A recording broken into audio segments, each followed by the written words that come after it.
Hey Siri, show me a pylon. But the primary concern is Scott Morrison's dictatorial behaviour and the fact that Peter Dutton hasn't strongly condemned it. Certainly, it does seem unusual. It's disgraceful what he's done. I mean, this bloke's a control freak. Scott Morrison is embarrassed, I'd say even devastated his party. I mean, he's finished. Quit Parliament now. Just go.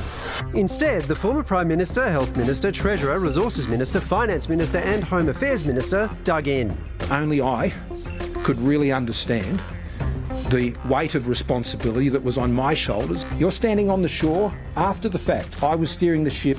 Morrison's extraordinary decision to secretly appoint himself to multiple ministries, accompanied by an equally extraordinary explanation. You made me do it.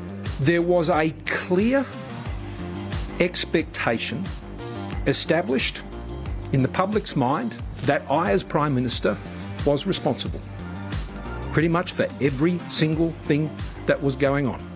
Every drop of rain, every strain of the virus, everything that occurred over that period of time. The ex-PM also at pains to point out he never used those self-appointed powers. The very fact that I didn't exercise those powers over that entire period of time should be the evidence that I respected those powers greatly. Except for that one time he did, on a matter entirely unrelated to the pandemic, but very related to gas exploration. I'm very happy with that decision, and if people think I should have made a different decision and allowed that project to proceed and to allow that drilling to occur off the New South Wales coast, well, they can make that argument. But most of all, Morrison's still struggling to grasp it's the secrecy that's the scandal. Why didn't you tell us, Mr. Morrison? I was concerned that these issues could have been misconstrued and misunderstood, and I did not consider that to be in the country's interest. You did that without telling any of your colleagues because you knew it would make it look like you didn't trust them. That's how this played out, isn't it?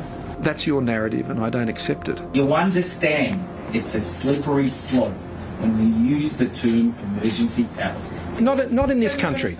Okay. What happened in May 2021? Scott Morrison was evasive, he was defensive, he was passive-aggressive, and of course he was self-serving. So at least he was true to himself today. What we saw was all of his characters on full display, blaming everyone else, not accepting any responsibility.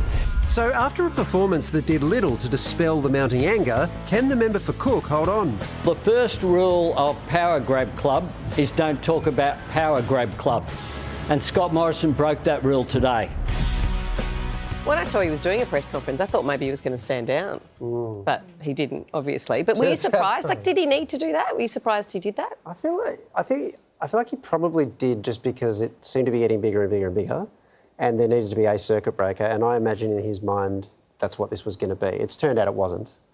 But I think that was it. Because he'd done interviews, right? Yeah. I think, or maybe one. Recce, yeah. And that didn't put an end to it. I think in the end, the problem is whatever story he wants to tell about this, it doesn't add up. That's the issue. No one, I don't think, left that with more clarity. And there's a lot of contradictions, you know, the fact that he's saying, well, there's situations that I would need authority to exercise emergency powers in extreme situations that would be unforeseen.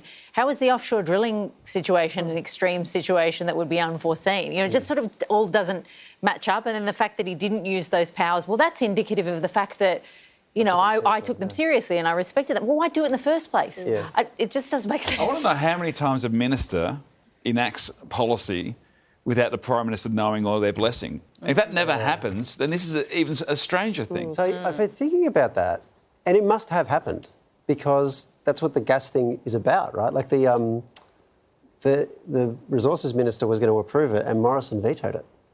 So maybe it does. Maybe that's actually the way government works. It'd be nice to know how many times that does happen. It's interesting because the Governor-General's copped a bit of flack for his role in all of this, and he's put out a statement a short time ago saying any questions around the secrecy after the Governor-General had acted on the advice of the Government of the day are a matter for the previous government. It's not the responsibility of the Governor-General to advise the broader ministry or Parliament. But it's interesting, the last bit.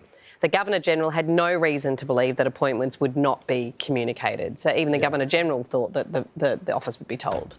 Yeah, but that could just be an assumption. He might go, well, that's just the way it normally works. Or But wouldn't that be the... Yes, exactly. Yeah, no, I know. That's why we're in a weird And you situation. can't turn around and say, I didn't tell you guys because it's a little below. You know, I'm up here and you guys are down there and it's a little above your pay grade and your understanding. Or at the very least, your own ministry. Yes. It was funny how he kept saying we today, we. I was like, no, it's just you. You know, it was The old very Scotty strange. from marketing, sales, resources, finance. His nickname's getting longer.